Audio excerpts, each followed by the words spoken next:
how to hide your Instagram story from your followers, and also let only few of your followers see the story. So first of all, open your Instagram and then go to your profile at the bottom right. Once you're on your profile, click on the top right to open settings. Once you open settings, under this who can see your content, you can see hide story and live. So you can click on it and select the people that you want to hide your story from.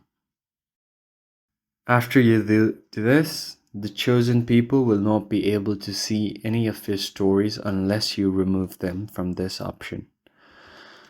Once you do that, there is another option that only lets a few of your followers see your story. So in order to do that, you can go to your profile and then add a story.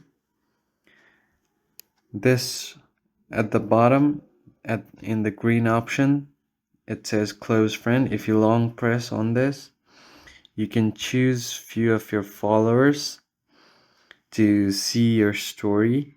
So only the chosen one will be able to see your story. And that's how you can hide your story from your followers.